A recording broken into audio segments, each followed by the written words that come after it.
नमस्कार, मी ओमप्रकाश उडान वास्तव न्यूज मराठीमध्ये आपल्या सर्वांचं हार्दिक स्वागत करत आहे। आज आपण महाराष्ट्रभरासह मराठवाड्यामध्ये अत्यंत जिव्हाळ्याचा आणि गाजलेला जो विषय आहे तो म्हणजे ज्ञानराधा मल्टीस्टेट यावर थोडीफार जी आहे ती समीक्षा करणार आहोत।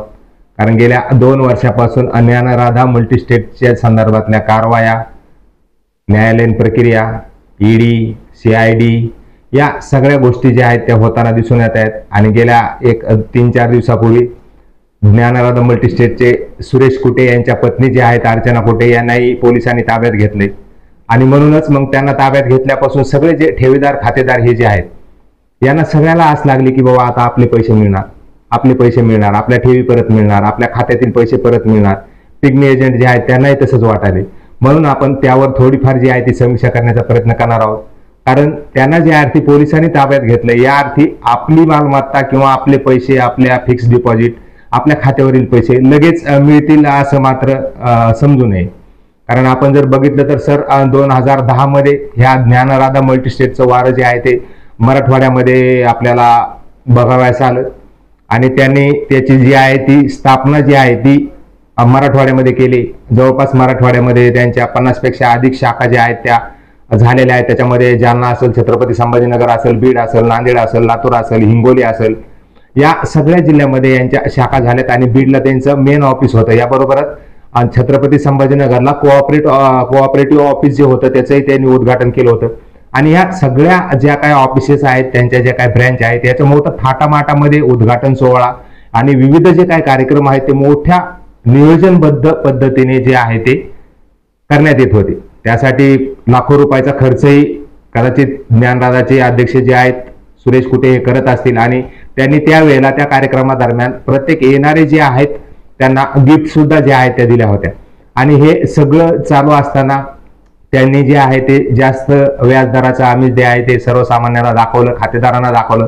यामध्ये 7% पासून ते 12% 13% व्याज जे आहे ते फिक्स डिपॉझिट धारकाला देत होते। आणि म्हणूनच या सगळ्या शाखा, त्यांचा सगळा हा जो आहे कार्यक्रमाचा साठीचा खर्च, शिस्तबद्ध पद्धतीने कार्यक्रम साजरे करणे, या सगळ्या याला बघून जे आहे जनता, सर्वसामान्य शेतकरी, शेतमजूर, पेन्शनर हे सगळे जे आहेत ते त्यांच्याशी अटॅच झाले होते।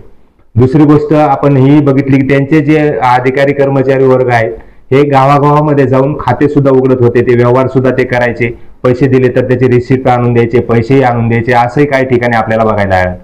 आणि म्हणूनच या सगळ्या याच्यामध्ये मोठ्या पद्धतीने गुंतवणूक जी आहे ती झाली आहे। आणि त्यांनी नंतर काही दिवसानं कुटे ग्रुपची स्थापना केली। त्यामध्ये त्यांनी पेंड असेल, तेल असेल, या सगळ्या गोष्टी जी आहेत ह्या कुटे ग्रुपच्या माध्यमातून त्यांनी तयार केल्या। त्याच्या मोठमोठ्या जाहिराती आपल्याला वेगवेगळ्या चॅनलवर जे आहे ते दिसून आलंय आणि भरमसाठ असा खर्च जो आहे तो त्यामध्ये होतो। आणि परंतु हे सगळं असतानाही गेल्या 2023 मध्ये ह्या सगळ्या गोष्टी ज्या आहेत त्या त्यांच्या डबघाईस आल्यात आणि मोठ्या पद्धतीने आर्थिक अडचण जी आहे ती उभी राहिली। आणि म्हणूनच ज्ञानराधाचे जे काय खातेदार ठेवीदार हे असतील यामध्ये जवळपास 2467 कोटी रुपयाची फसवणूक झाल्याची माहिती जी आहे ती समोर येत आहे। आणि म्हणूनच यामध्ये जवळपास 4 लाखापेक्षा अधिक खातेदार, ठेवीदार आणि हे सगळे जे मंडळी आहेत हे यांचे पैसे जे आहेत ते ज्ञानराधामध्ये गुंतलेले आहेत। आणि हे सन 2023 पासून हे प्रकरण जे आहे ते सुरू आहे आणि ते उघड झाले। त्यानंतर वेगवेगळे जे काय आमदार असतील त्यामध्ये माजलगावचे असतील, बीडचे असतील, जालन्याचे असतील, तसंच परतूरचे असतील, या सगळ्या भोकरदनचे असतील, या सगळ्या आमदारांना हा विषय जो आहे तो विधानसभेमध्ये मांडला होता।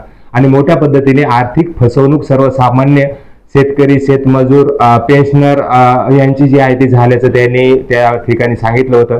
आणि त्यावेळी मुख्यमंत्र्यांच्या सोबत बैठकही झाली होती आणि या बैठकीमध्ये त्यांनी स्पष्ट सूचना ज्या आहेत त्या दिल्या होत्या। यामध्ये जवळपास जालना जिल्ह्याभरामध्ये 125 कोटी रुपयाची फसवणूक झाल्याचं जे आहे ते उघड झाले आणि बीडमध्ये 1000 कोटी रुपयाची फसवणूक झाल्याचं जे आहे ते उघड झाले। या सगळ्या गोष्टीच्या अनुषंगानं या खातेदार, ठेवीदार हे सगळे जे आहेत यांनी मोठमोठे आंदोलनं केलेत, रस्ता रोको केलेत, याबरोबरच वेगवेगळ्या पोलीस ठाण्यामध्ये जे आहेत त्या तक्रारी दाखल केल्यात। परंतु सुरुवातीला त्यांच्या तक्रारी ज्या आहेत त्या घेण्यात आल्या नाहीत, कारण आमच्या वरिष्ठाकडे हे प्रकरण गेले असं जे आहे ते सांगण्यात येत होतं पोलीस ठाण्यांच्या ज्या काही अधिकारी कर्मचारी आहेत त्यांच्याकडून। आणि नंतर काही दिवसानं जे आहे ह्या तक्रारी दाखल झाल्यात आणि मोठ्या पद्धतीने या तक्रारी दाखल झाल्यानंतर सदरील प्रकरण आर्थिक गुन्हा शाखेकडे वर्ग करण्यात आले। आणि म्हणूनच ह्या ज्या सगळ्या आहेत हे सगळं चालू असतानाच ईडीनी मध्यंतरी एंट्री घेतली, ईडीनी छापे मारले आणि ईडीनी जवळपास 1.2 कोटी रुपयाची मालमत्ता सुरुवातीला जप्त केली, ती म्हणजे ऑगस्टमध्ये. याबरोबरच नोव्हेंबरमध्ये जर आपण बघितलं तर 333.83 कोटी रुपयाची मालमत्ता ईडीने जी आहे ती जप्त केली. तसंच आपण जर बघितलं तर मे मध्ये सुद्धा 188.41 कोटी रुपयाची मालमत्ता जी आहे ती ईडीने जप्त केली. आणि हे सगळं असताना जवळपास 1626 कोटी रुपयाची जी आहे ती मालमत्ता ईडीने जप्त केली. नंतर काही दिवसांनी त्याच्यामध्ये सीआयडीची सुद्धा एंट्री जी आहे ती झाली आणि जानेवारीमध्ये जवळपास 2025 मध्ये सुरेश कुटे यांना अटक झाली. आणि ते अटक झाल्यानंतर सीआयडीने त्याच्यामध्ये जवळपास 400 कोटी रुपयाच्या मालमत्ता त्या आहेत त्या जप्त केल्या. त्यामध्ये त्यांच्या 80 मालमत्ता ज्या आहेत त्या जप्त करण्यात आल्यात. याच्यामध्ये आपण जर बघितलं तर त्यानंतर काही दिवसानं 16 सप्टेंबरला आताच्या अर्चना कुटे यांनाही पोलिसांनी जे आहे ते ताब्यात घेतले आणि 2025 जुलै रोजी जी आहे ती मुख्यमंत्र्यांसोबत या संदर्भात बैठक झाली. आणि या बैठकीमध्ये यात आता PMLA या ज्या आहे या अंतर्गत जो काय तपास चालू होता या तपासामध्ये 1621.85 कोटीची जी काय आहे मालमत्ता त्यांनी जप्त केल्या होत्या. आणि यात 100 एकर त्यांची जी आहे ती जमीन, बंगले, वाहनं, याबरोबर बँकच्या खाती हे सगळे जे आहेत ते गोठवण्यात आले होते. आणि हे सगळं चालू असताना मार्च 2025 मध्ये जे आहे मुंबईत जे PMLA कोर्ट आहे या कोर्टामध्ये जे आहे तर या संदर्भात 2467 कोटीच्या फसवणुकीची चार्जशीट जी आहे ती दाखल करण्यात आली आहे. आणि यामध्ये जवळपास 24 आरोपींचा जो आहे तो उल्लेख आहे. तसंच सीआयडीने 90 संशयित जे आहेत त्यांच्या ते सुद्धा जे आहेत ते उघडकीस आणले. परंतु आता जर आपण बघितलं तर 16 सप्टेंबर रोजी सुरेश कुटे यांच्या पत्नी जे आहेत अर्चना कुटे यांना पोलिसांना ताब्यात घेतले. आणि म्हणूनच सगळीकडे असं वाटू लागलंय की ह्या ज्या आहे याचे पैसे आपल्याला लवकरच परत मिळतील का नाही, हे सगळे जे काही प्रश्न आहेत हे खातेदार आणि ठेवीदार यांच्या समोरचे, त्याबद्दलच मग असं वाटलं की आज त्यावर थोडी समीक्षा करावी. कारण आपण ही गोष्ट जी आहे ती लक्षात घेतली पाहिजे. या प्रकरणामध्ये नुसता पोलिसांचा सहभाग राहिला नाही तर तो कोर्ट प्रकरण जे आहे ते चालू आहे. तसंच ईडीचाही यामध्ये सहभाग आहे, सीआयडीचा यामध्ये सहभाग आहे, PMLA यांचा सुद्धा याच्यामध्ये सहभाग आहे.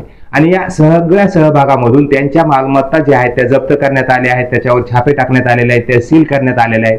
आणि म्हणूनच खातेदार ठेवीदार हे जे आहेत ते घाबरून नक्कीच नाही गेलं पाहिजे.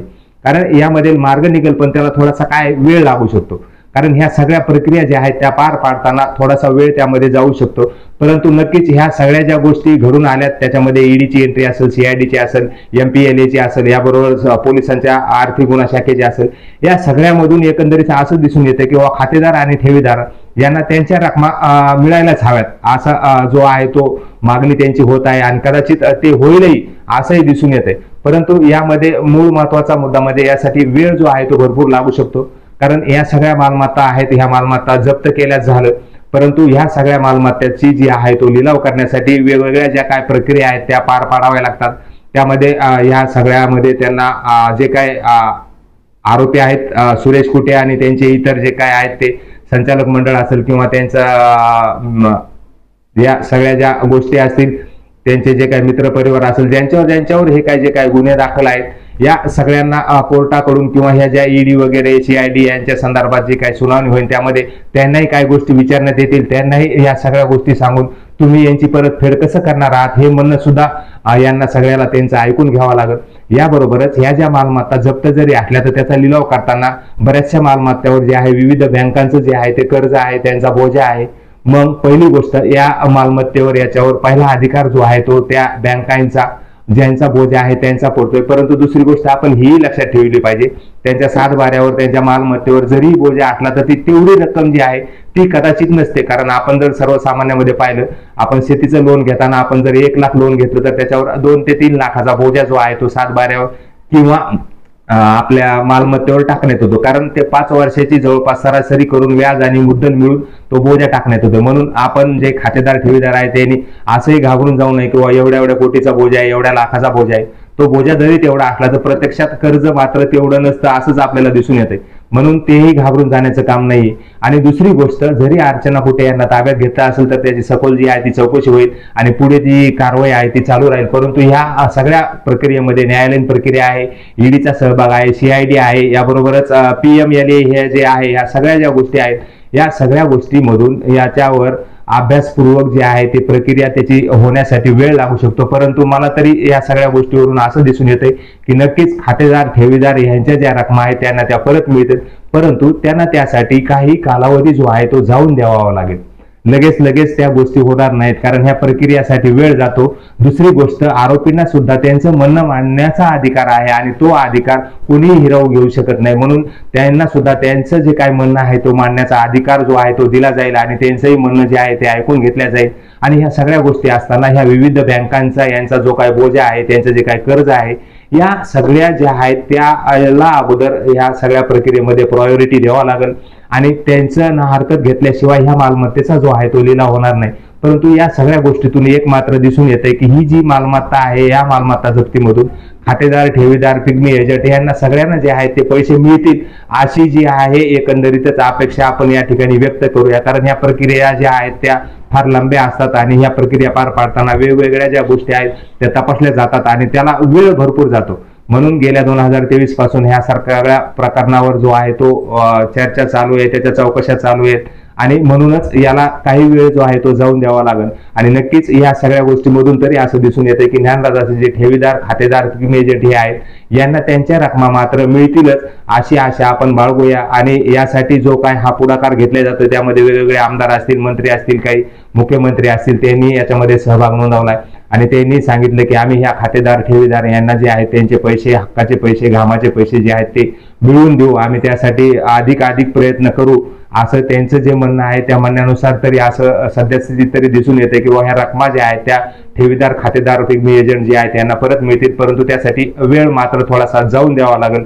म्हणूनच या खातेदार ज्ञानराजाचे जे काही खातेदार ठेवीदार आहेत यांनी घाबरून न जाता काही दिवस जो आहे, काही महिने जे आहे त्याची वाट आपल्याला बघणं आहे आणि नक्कीच या सगळ्या प्रक्रियेमधून आपल्याला आपल्या ठेवी, आपल्या खात्यातील पैसे, आपल्या FD या पिग्मी एजंट यांचा जो काय पैसे आहेत हे सगळे जे आहेत ते परत मिळतील असं तरी एकंदरीत दिसून येते. म्हणून त्या अर्चना कुठे जे आहेत त्यांना पोलिसांना ताब्यात घेतल्यापासून मला बरेच जण म्हणले ज्ञानराजाचं काय पैसे मिळतील की नाही, ज्ञानराजाचं काय पैसे भेटतील का नाही.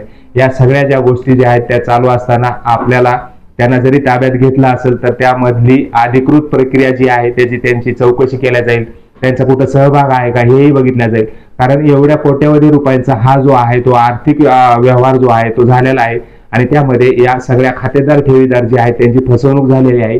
म्हणूनच या सगळ्या गोष्टीमधून खातेदार ठेवीदार यांनी थोडं काही दिवस जो आहे तो आणखीनही दम धरण्याची गरज आहे आणि यातूनच नक्कीच आपल्या खातेदारांना ठेवी, त्यांचे पैसे जे आहेत ते परत मिळण्याचा मार्ग काही अंशी तरी सुकर झाल्याचं या सगळ्या गोष्टीवरून दिसून येते. कारण या प्रकरणात नुसती न्यायालयीन प्रक्रिया नाही किंवा नुसतं पोलीस विभाग, गुन्हा शाखा हे नाहीचे, तर याच्यामध्ये CIDचा सहभाग आहे, याच्यामध्ये EDचा सहभाग आहे, याबरोबरच PMLA यांचा सुद्धा त्याच्यामध्ये सहभाग आहे. म्हणून या सगळ्या गोष्टीवरून किमान असं वाटतंय किंवा असं दिसून येते की यामध्ये खातेदार आणि ठेवीदार यांना त्यांचे पैसे जे आहेत ते परत मिळतील, परंतु त्यासाठी त्यांना काही कालावधी आणखीन जो आहे तो जाऊन द्यावा लागेल आणि नंतरच आपले पैसे आपल्याला परत मिळतील अशी आशा आपण बाळगूया.